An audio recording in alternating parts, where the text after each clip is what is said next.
त्योहार हो या घर पर कोई मेहमान आए हो, एक बार इस मीठे को जिसे भी खिलाएंगे हर कोई रेसिपी पूछ के जाएगा। हर एक निवाला रस से भरा हुआ और मुंह में जाते ही घुल जाए इतना सॉफ्ट बन के तैयार होगा। इसे बनाने के लिए हमें कोई भी फैंसी इंग्रेडिएंट्स नहीं चाहिए। ना तो हम इसमें मैदे का इस्तेमाल करेंगे, ना ही ब्रेड का, ना ही घंटों तक दूध को उबालना है और ना ही कोई काजू बादाम की ज़रूरत है।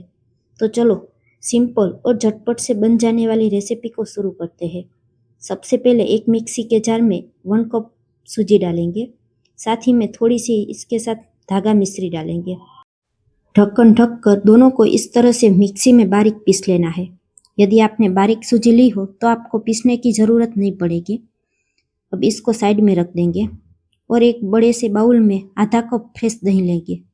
दही यहाँ पे खट्टी न हो, उस बात का खास ध्यान रखना है। दही को 1 मिनट के लिए इस तरह से अच्छे से फेंटना है ताकि इसमें बिल्कुल लम्स ना रहे। तो आप देख पा रहे होंगे दही इस तरह से क्रीम की तरह हो गया है। अब हमने सूजी और मिश्री को पीस के रखा था उसको डाल देंगे और चम्मच से इसको मिला लेंगे। बहुत अच्छी तरह से इसको मिलाना है। बाद में उसमें जितनी भी ज़रूरत होगी उतना हम दूध डालेंगे। इसमें हम जो दूध डालेंगे वो रूम टेम्परेचर का होना चाहिए, ना ही फ्रिज में रख कर ठंडा करना है और ना ही उबला हुआ दूध चाहिए। तो आधा कप हम फुल फैट दूध डाल देंगे और इसको अच्छे से मिला लेना है। आधे मिनट के अंदर ही सूजी दूध के साथ अच्छे से घुल जाएगी। यदि आप दूध का इस्तेमाल नहीं करना चाहते तो इसकी जगह पे आप पानी भी ले सकते हैं, लेकिन दूध से फ्लेवर बहुत अच्छा आता है।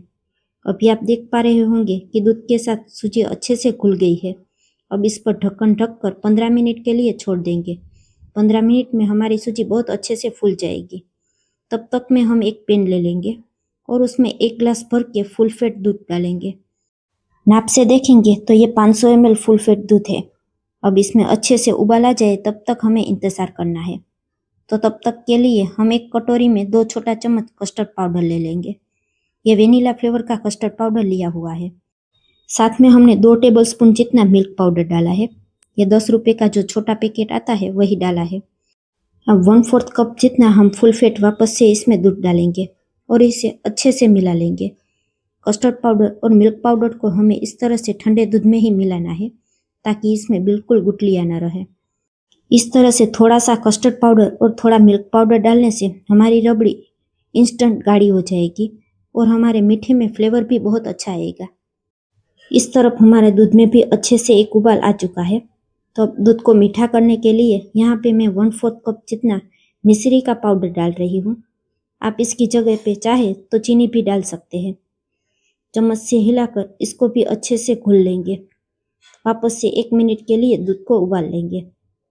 हमारी रबड़ी में कलर और टेस्ट अच्छा आए इसके लिए मैंने थोड़े से केसर को इस तरह से दूध में भिगो दिया है, तो इसे भी साथ में डाल देंगे और इसको चम्मच से अच्छे से मिला लेंगे और कुछ सेकंड के लिए वापस से इसको मिलाना है ताकि सब कुछ अच्छे से घुल जाए। अब हमने जो कस्टर्ड और मिल्क पाउडर का दूध तैयार करके रखा है वो थोड़ा थोड़ा करके डालेंगे। एक ही साथ नहीं डालना, वरना पूरा दूध एक ही साथ गाढ़ा हो जाएगा और हमारी रबड़ी में कस्टर्ड की कचास रह जाएगी जो खाने में बिल्कुल अच्छी नहीं लगती। आधा दूध डाल के 1 मिनट के लिए उसको उबाल लेना।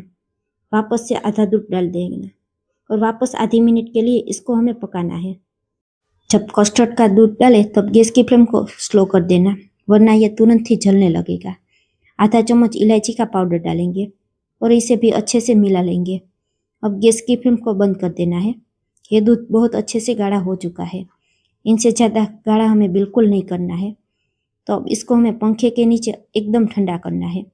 थोड़ा ये ठंडा हो जाए तब उसके बाद हमें इसे फ्रिज में रख देना है ताकि हमारी रबड़ी बहुत अच्छे से ठंडी हो जाए। अब हम सूजी को देखें तो वो भी अच्छे से भीग चुकी है।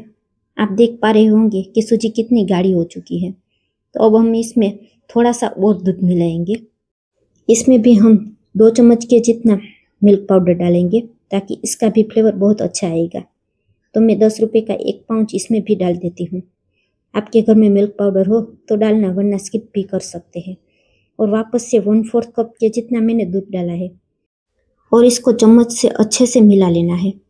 यहाँ 1 कप सूजी ली थी तो मुझे 1 कप के जितने ही दूध की ज़रूरत पड़ी है। हमें इस तरह से बैटर तैयार करना है। ना ही ज़्यादा पतला और ना ही ज़्यादा गाढ़ा। अब हम इस तरह की कोई छोटी छोटी कटोरी ले लेंगे और इसको अच्छे से घी से ग्रीस कर लेंगे। आप घी की बजाय तेल से भी ग्रीस कर सकते हैं। इस समय हमें साथ में गैस पर पानी उबलने भी रख देना है। अब हमारे बैटर में हम half tea spoon baking soda डालेंगे।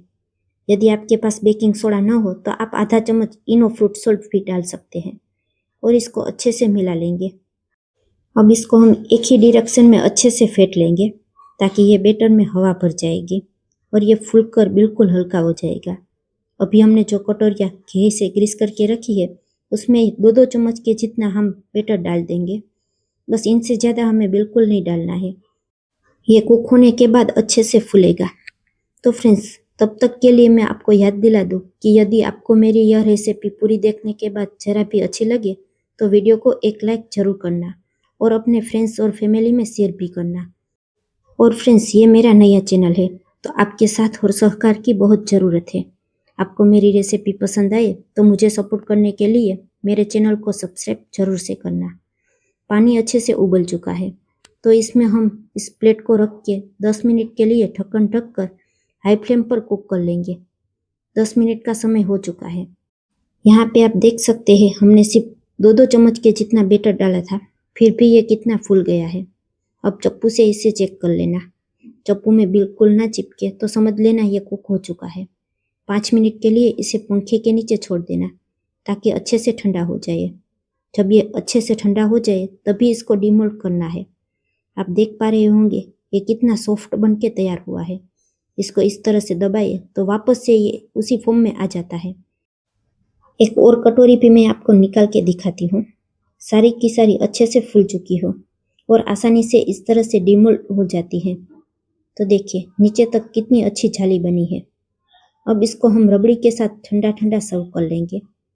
अभी सावन में बहुत सारे त्योहार आने वाले हैं तो आप भी इस रेसिपी को जरूर से ट्राई कीजिएगा।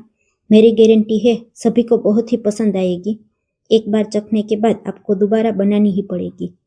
अब हमारी रबड़ी हमने फ्रिज में रख के बहुत अच्छे से ठंडी कर ली है। अब पूरी रबड़ी हमें इस तरह से इसके ऊपर डाल देनी है। रबड़ी थोड़ी ज़्यादा ही डालनी है ताकि ये रबड़ी के साथ अच्छे से भीग जाए और खाने में बहुत ही सॉफ्ट बनेंगे। बाद में इसके ऊपर बारीक कटा हुआ थोड़ा सा पिस्ता डालेंगे और थोड़े से केसर के धागे डालेंगे। इसकी बजाय आप थोड़े से बारीक कटे हुए बादाम भी डाल सकते हैं या ड्राई रोज पेटल भी डाल सकते हैं। इसको 1 घंटे के लिए फ्रिज में रखना है। बाद में ठंडा ठंडा सर्व करेंगे।